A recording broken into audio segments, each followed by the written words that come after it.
오늘 하나님께서 주신 말씀은 창세기 21장 8절에서 21절 말씀입니다.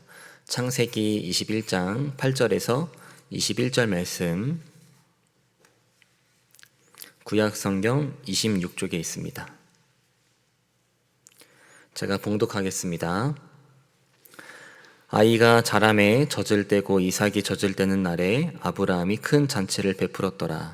사라가 본즉 아브라함의 아들 애굽 여인 하갈의 아들이 이삭을 놀리는지라. 그가 아브라함에게 이르되 이 여종과 그 아들을 내쫓으라. 이 종의 아들은 내 아들 이삭과 함께 기업을 얻지 못하리라 하므로 아브라함이 그의 아들로 말미암아 그 일이 매우 근심이 되었더니 하나님이 아브라함에게 이르시되 내 아이나 내 여종으로 말미암아 근심하지 말고 사라가 내게 이른 말을 다 들으라. 이삭에게서 나는 자라야 내 씨라 부를 것임이니라. 그러나 여종의 아들도 내 씨니 내가 그로 한 민족을 이루게 하리라 하신지라.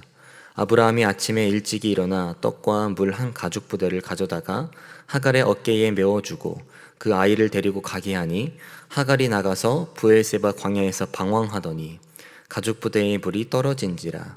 그 자식을 관목 덤불 아래에 두고 이르되 아이가 죽는 것을 차마 보지 못하겠다 하고 화살 한바탕 거리 떨어져 마주 앉아 바라보며 소리내어 우니 하나님이 그 어린아이의 소리를 들으셨으므로 하나님의 사자가 하늘에서부터 하갈을 불러 이르시되 하갈아 무슨 일이냐 두려워하지 말라. 하나님이 저기 있는 아이의 소리를 들으셨나니 일어나 아이를 일으켜 내 손으로 붙들라. 그가 큰 민족을 이루게 하리라 하시니라. 하나님이 하갈의 눈을 밝히셨으므로 샘물을 보고 가서 가죽 부대에 물을 채우다가 그 아이에게 마시게 하였더라. 하나님이 그 아이와 함께 계심에 그가 장성하여 광야에서 거주하며 활 쏘는 자가 되었더니 그가 바란 광야에 거주할 때에 그의 어머니가 그를 위하여 애굽 땅에서 아내를 얻어 주었더라. 아멘. 민족 대명절인 추석이 시작되었습니다. 추석 연휴 동안 온 가족이 모여 하나님을 찬양하고 예배하는 귀한 시간이 되시기를 바라고 무엇보다 건강한 명절 보내시기를 소망합니다. 또한 이 새벽에 하나님의 말씀에 집중하고 뜨겁게 기도하는 시간을 통해서 하나님이 저희들에게 새 힘을 주실 줄 믿습니다.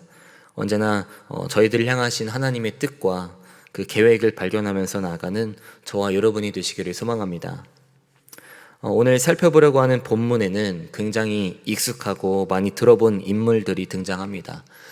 이삭과 이스마엘이라는 인물이 등장하는데요. 아시다시피 이삭이라는 인물은 아브라함이 100세가 되었을 때 하나님께서 주신 선물과도 같은 아들이었습니다. 아브라함의 입장에서는 이삭이 정말 귀하고 소중한 존재였겠죠. 그런데 그렇게 귀하고 소중한 존재였던 이삭의 삶 속에 한 가지 문제가 발생합니다. 어떻게 보면 이삭의 삶이기보다는 아브라함의 그 가정에 발생한 문제라고도 볼 수 있는데요. 그 문제를 자세히 들여다보면 순종이라는 것과 깊은 관련이 있다는 것을 발견할 수가 있습니다. 오늘 말씀을 통해서 그 문제가 무엇인지 살펴보고 하나님의 말씀에 순종했을 때와 그렇지 않을 때의 모습을 구별해서 그 속에 담겨있는 하나님의 뜻이 무엇인지 깨닫는 귀한 시간이 되시기를 소망합니다. 오늘 본문 8절 말씀을 보면요, 아이가 자라매 젖을 떼고 이삭이 젖을 떼는 날에 아브라함이 큰 잔치를 베풀었더라 라고 나와 있습니다. 아까도 말씀드렸듯이 아브라함은 100세가 되어서 자식을 얻었기 때문에 이삭을 엄청 귀하고 소중하게 여겼습니다. 그래서 이삭이 젖을 떼는 날이 되자마자 큰 잔치를 열었다고 나오죠. 보통 유대인에게 있어서 젖을 떼는 일은 3, 4세 때 이루어지는 것이 관례였습니다. 이삭도 아마 그 시기에 젖을 뗐겠죠. 아브라함은 의료기술이 부족했던 그 시기에 이삭이 아무 문제 없이 건강하게 성장해서 젖을 뗐다는 것 자체만으로도 큰 기쁨을 갖고 있었습니다. 그래서 그냥 잔치가 아니라 큰 잔치를 열었다고 나오고 있어요. 그런데요, 여기서 아브라함의 아내이자 이삭의 어머니였던 사라의 눈에 거슬렸던 모습이 있었습니다. 9절 말씀을 보시기 바랍니다. 세번역 성경으로 읽어드릴게요. 그런데 사라가 보니 이집트 여인 하갈과 아브라함 사이에서 태어난 아들이 이삭을 놀리고 있었다. 9절 말씀에서 직접적인 이름은 언급되진 않지만 하갈과 아브라함 사이에서 태어난 아들이 이삭을 놀리고 있었다고 나오고 있습니다. 바로 이스마엘이죠. 다시 말하면 지금 상황은 하갈과 아브라함 사이에서 태어난 아들, 즉 이스마엘이 이삭을 놀리고 있는데 그 모습이 사라의 눈에 거슬렸다는 거예요. 비록 이복 형제이긴 하지만 서로 놀리면서 장난도 치고 그러면서 지낼 수 있는 거 아니겠습니까? 9절 말씀에 나오는 그 놀리다의 의미는 부정적인 의미뿐만 아니라 웃다, 놀다와 같은 중립적인 의미도 담겨 있습니다. 다시 말하면 이스마엘이 이삭을 부정적인 의미로 놀리고 있었는지 아니면 중립적인 의미에서 웃고 놀고 있었는지는 알기 어렵다는 거죠. 하지만 어느 쪽이 됐든 그 모습 자체가 사라의 눈에는 굉장히 거슬렸다는 겁니다. 그렇다면 사라가 봤을 때 그 모습이 거슬렸던 이유는 무엇이었을까요? 창세기 16장 4절 말씀에 이렇게 나와 있습니다. 아브라함이 하갈과 동침하였더니 하갈이 임신하매 그가 자기의 임신함을 알고 그의 여주인을 멸시한지라. 하갈은 사라의 여종이었습니다. 자녀가 없었던 사라는 점점 나이가 많아졌기 때문에 아브라함에게 자신의 여종 하갈과 동침하라고 했던 거죠. 그래서 태어난 아들이 이스마엘이었던 건데요. 사라도 상속권을 약속받은 이삭을 낳긴 했지만 이스마엘이 이삭보다 먼저 태어났고 형이었기 때문에 사라의 입장에서는 자칫하면 이스마엘이 이삭의 상속권을 침범할 수 있겠다고 생각했다는 겁니다. 그래서 10절에 사라가 아브라함에 이렇게 말하죠. 그가 아브라함에게 이르되 이 여종과 그 아들을 내쫓으라. 이 종의 아들은 내 아들 이삭과 함께 기업을 얻지 못하리라 하므로. 혹시 모를 상황에 대비해서 사라는 아브라함에게 자신의 여종이었던 하갈과 이스마엘을 내쫓으라고 말하고 있습니다. 여기서 내쫓다라는 의미는요, 그 법적인 절차를 밟아서 하갈과 이스마엘에 대한 관계를 완전히 청산하라는 의미가 담겨 있어요. 다시 말하면 혹시 모를 상황, 즉 자칫하면 이스마엘이 이삭의 상속권을 침범할 수 있는 그 여지 자체를 완전히 제거하라는 거죠. 하갈과 이스마엘을 내쫓으라는 사라의 요청을 들은 아브라함의 마음이 어땠을까요? 11절 말씀에 이렇게 나와 있습니다. 세번역 성경으로 읽어드릴게요. 그러나 아브라함은 그 아들도 자기 아들이므로 이 일로 마음이 몹시 괴로웠다. 그러니까 말씀해 보니까 아브라함이 몹시 괴로워했다고 나와 있어요. 여기서 두 가지 괴로움을 발견할 수가 있습니다. 하나는 이스마엘 또한 아브라함을 통해 얻게 된 자식이죠. 따지고 보면 큰 아들이라고 볼 수 있습니다. 그런데 큰 그 아들을 내쫓아야 하는 상황인 거예요. 얼마나 마음이 아프겠습니까? 다른 하나는 사라의 요청을 무시할 수 없다는 것에서부터 오는 괴로움이었습니다. 지금 아브라함은 사라의 요청과 이스마엘을 내쫓아야 하는 그 두 가지 상황 사이에서 괴로워하고 있다는 거죠. 여기서 저희들이 생각해 봐야 할 것은 아브라함이 이렇게 괴로워할 수밖에 없는 그 상황에 몰린 이유가 있었다는 것입니다. 창세기 12장 2절에서 하나님이 아브라함을 처음 부르시는데요, 그때 내가 너로 큰 민족을 이루게 하겠다라고 약속하십니다. 그리고 창세기 15장 4절에서도 너의 몸에서 태어날 아들이 너의 상속자가 될 것이다 라고 말씀하세요. 무슨 말입니까?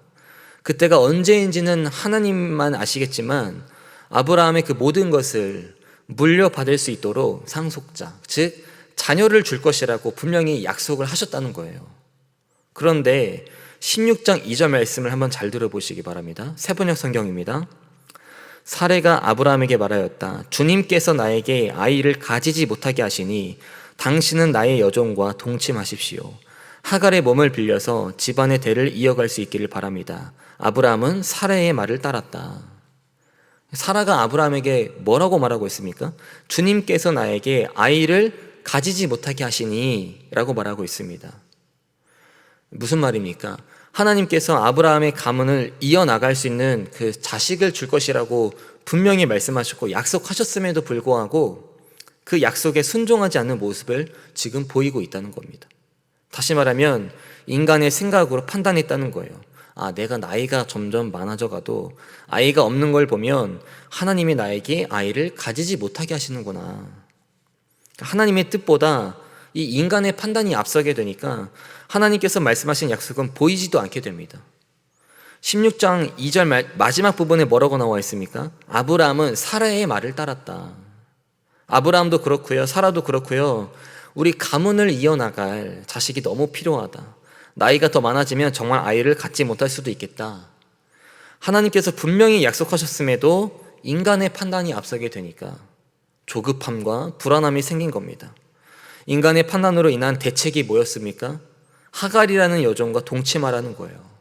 그래서 이스마엘이 태어난 거죠. 어떻게 보면요, 이스마엘도 아브라함과 하갈 사이에서 태어났기 때문에 아브라함의 핏줄이라고 할 수 있습니다. 그래서 이런 질문을 던질 수가 있어요. 이스마엘도 아브라함의 핏줄이기 때문에 아브라함의 상속자가 될 수 있는 거 아닙니까? 하지만 이스마엘의 출생과 이삭의 출생에는 명백한 차이점이 하나 있습니다. 이스마엘은요, 인간의 판단, 즉 하나님의 뜻이 아닌 아브라함과 사라의 뜻에 의해 얻은 자녀였습니다. 그런데 이삭은 아니라는 거예요. 창세기 21장 1절 말씀에 보면요, 이렇게 나와 있습니다. 새번역 성경입니다. 주님께서는 말씀하신 대로 사라를 돌보셨다. 사라에게 약속하신 것을 주님께서 그대로 이루시니. 다시 말하면 이삭은 하나님의 뜻에 따라 얻은 자녀라는 거죠. 만약에 아브라함과 사라가 인간적인 판단을 내세우지 않고 하나님의 약속을 끝까지 믿고 순종했더라면 이스마엘이 이삭을 놀리는 모습이 오늘 본문에 기록되어 있었을까요? 나이가 점점 많아져서 정말 아이를 갖지 못할 것이라는 그 조급함과 불안함이 생겼을지라도 하나님의 약속을 끝까지 믿고 순종했다면 오늘 본문에서 그 아브라함이 마주한 괴로움은 경험하지 않았을 겁니다. 결국 오늘 본문에서 아브라함이 마주하고 있는 그 괴로움과 근심은요, 하나님의 약속에 순종하지 못했기 때문에 발생했다는 거예요. 그런데 오늘 본문 12절 말씀을 보시면 이스마엘을 내쫓아야만 하는 상황에 몰린 아브라함에게 하나님께서 이렇게 말씀하십니다. 하나님이 아브라함에게 이르시되 내 아이나 내 여종으로 말미암아 근심하지 말고 사라가 내게 이른 말을 다 들으라. 이삭에게서 나는 자라야 내 씨라 부를 것임이니라. 하나님의 약속에 순종하지 않아서 결국 근심과 걱정을 마주하게 된 아브라함을 통해서 아브라함을 향해서 하나님께서는 하갈과 이스마엘을 내쫓으라는 그 사라의 요청을 들어주라고 말씀하고 계십니다. 생각해 보면 하나님의 말씀도 조금은 이상하죠. 상식적으로 하갈과 이스마엘을 내쫓지 말아라. 어떻게 해서든 내가 해결해 보겠다라고 말씀하시는 게 아브라함이 마주한 그 근심과 걱정을 조금은 덜어주는 거 아니겠습니까? 그런데 하나님께서 하갈과 이스마엘을 내쫓으라는 그 사라의 요청을 들어주라고 하니까 도저히 이해를 하려고 해도 이해할 수가 없다는 거죠. 비록 인간의 판단에 의해서 얻게 된 자녀였지만 이스마엘도 아브라함 자신의 핏줄이었기 때문에 내쫓는 것 자체가 굉장히 괴로웠다는 거예요. 이처럼 하나님께서는 지금 아브라함의 입장에서 도저히 이해할 수 없는 말씀을 하고 계십니다. 그런데 그 바로 뒤에 13절 말씀에서 뭐라고 말씀하시냐면 그러나 여종의 아들도 내 신이 내가 그로 한 민족을 이루게 하리라 하신지라 라고 말씀하십니다. 하나님의 뜻이 아닌 인간의 판단에 의해서 얻은 이스마엘조차도 끝까지 책임져 주시겠다고 말씀하고 계세요. 여기서 아브라함은요, 자신의 핏줄을 내쫓아야만 하는 상황에 근심했고 걱정했고 괴로워했습니다. 하나님의 말씀이 이해되지가 않았어요. 그러나 아브라함은 이스마엘을 끝까지 책임져 주시겠다는 하나님의 약속에 순종합니다. 그래서 14절 말씀에 아브라함이 아침에 일찍이 일어나 떡과 물 한 가죽 부대를 가져다가 하갈의 어깨에 메워주고 그 아이를 데리고 가게 하니 라고 나와 있죠. 이스마엘을 광야로 내쫓는 일이 아브라함에게는 쉬운 일은 아니었을 겁니다. 어떤 부모가 자식을 광야로 내보내고 싶겠습니까? 그리고 아브라함은 광야 생활을 오래 했기 때문에 누구보다 그 광야의 위험성을 잘 알고 있었습니다. 하지만 아브라함은 이스마엘에 대한 하나님의 약속에 순종했고 결국 하갈과 이스마엘을 광야로 내보냈어요. 자신의 핏줄에 대한 사랑을 내려놓고 하나님의 말씀에 순종한 거죠. 광야로 내쫓긴 하갈과 이스마엘은 처음에는 방황하는 시기가 있었습니다. 그러나 하나님께서 아브라함에게 약속하셨던 것처럼 하갈의 울음소리를 들으시고 하갈과 이스마엘을 끝까지 책임져 주시겠다고 말씀하십니다. 창세기 25장 12절부터 18절까지 말씀을 보면요, 이스마엘의 족보가 나오는데 12아들의 이름이 기록되어 있습니다. 16절 말씀에 이렇게 나와 있어요. 이들은 이스마엘의 아들들이요 그 촌과 부락대로 된 이름이며 그 족속대로는 12지도자들이었더라. 이스마엘의 12아들은 12족속을 이루게 되었고 애굽과 아수르 사이에 그 아라비아라고 불리는 넓은 지역을 차지하면서 크게 번성하게 되었습니다. 그러니까 하나님께서 아브라함에게 하셨던 말씀, 즉 하갈과 이스마엘을 통해 한 민족이 되게 하겠다는 그 약속을 지금 이루고 계셨다는 거예요. 그러니까 결국 오늘 본문에서 전달하는 메시지를 한 줄로 요약하면은 오늘 말씀 제목이기도 한데요, 우리의 삶 속에서 이해되지 않는 일을 마주하더라도 하나님의 말씀에 순종하는 것이 우선순위가 되어야 한다는 것입니다.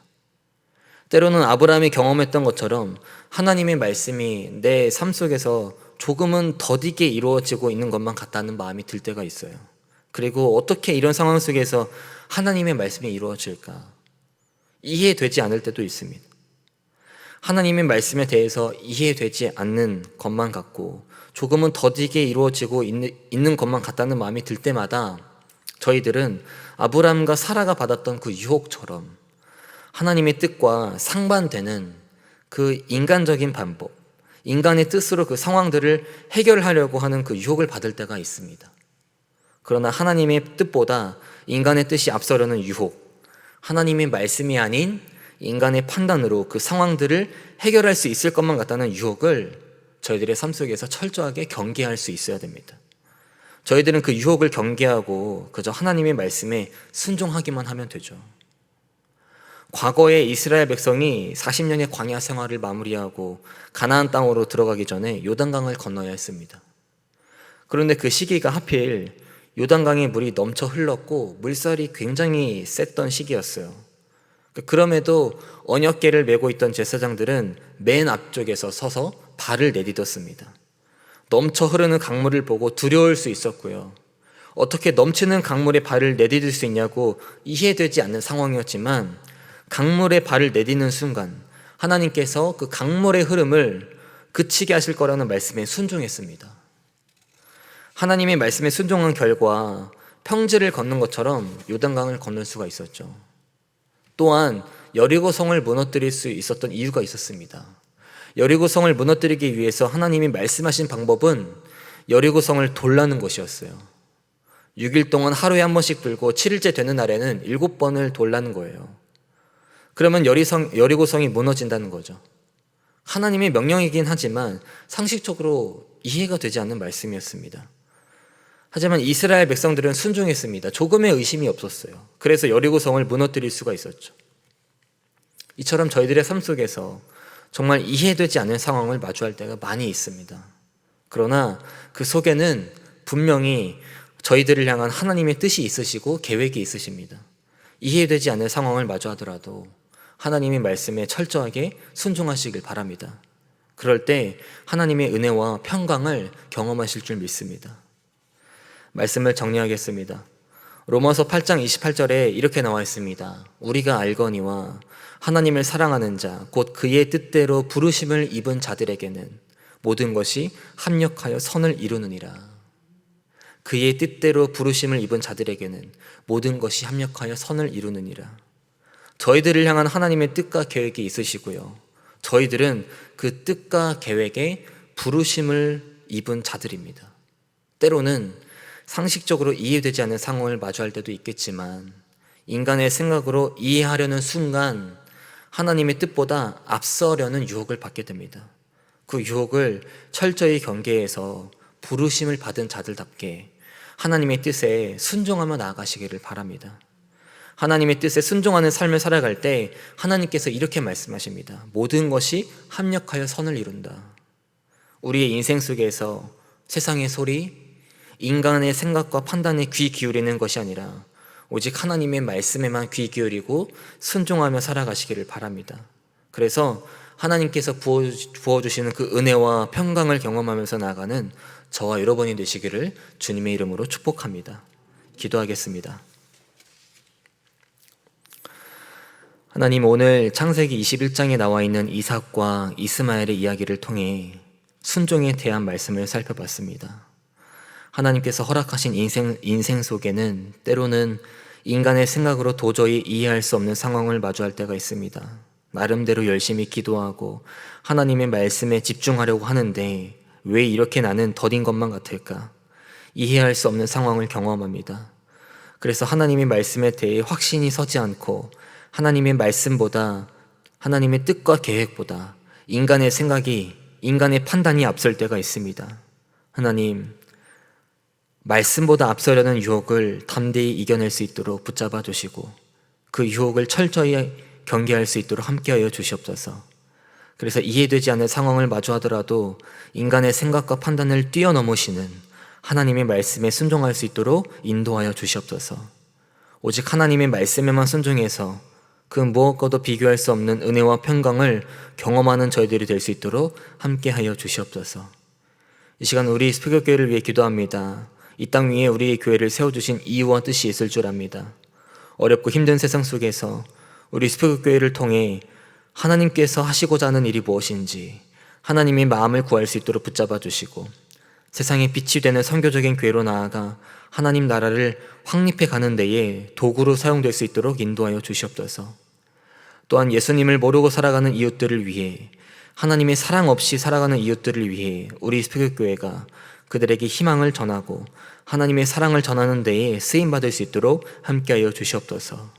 이를 위해 김진호 담임 목사님께도 날마다 성령 충만하게 하셔서 전하시는 말씀마다 생명을 살리는 말씀, 잠자는 영이 깨어나는 말씀을 선포하며 항상 피곤치 않도록 붙잡아 주시옵소서. 자비로우신 하나님, 다음 세대를 위해 기도합니다. 무더웠던 여름과 방학이 끝나고 이제 다시 새로운 학기를 시작합니다. 여름 행사 때 받았던 그 은혜와 사랑이 이들의 삶 속에서 넘치게 하시고 각자의 자리에서 언제나 하나님을 바라보며 확신하며 살아갈 수 있도록 인도하여 주시옵소서. 오직 하나님의 말씀에만 순종하는 다음 세대가 되기 원합니다. 언제나 동행해 주시고 하나님과의 관계가 더욱더 견고해지는 다음 세대가 될 수 있도록 함께하여 주시옵소서. 우리 교회의 안나선교회, 모세선교회 등 귀한 신앙에 선배되는 성도님들이 있습니다. 몸과 마음이 약해진 이때지만 속사람은 날로 강건해질 줄 믿습니다. 언제나 하나님의 사랑과 화평을 누리며 살아가는 귀한 성도님들, 하나님의 나라를 확립해 가는 데에 앞장서는 성도님들이 될 수 있도록 함께하여 주시옵소서. 또한 참으로 어렵고 힘든 이 시기에 신앙의 선배님들의 모습을 본받아 저희들도 하나님께 쓰임받는 일꾼으로 나아갈 수 있도록 인도하여 주시옵소서. 이 시간 귀한 예물 드렸습니다. 이 예물들이 하나님 보시기에 귀하고 아름다운 곳에 쓰일 수 있도록 인도해 주시고 오늘부터 추석 연휴가 시작되는데 추석 연휴 동안에도 하나님의 말씀에 순종하는 연휴, 은혜가 넘치는 연휴, 그리고 건강한 명절이 될 수 있도록 함께하여 주시옵소서. 감사드리며 우리의 소망 되시고 구원자 되신 예수 그리스도 이름으로 기도드립니다. 아멘.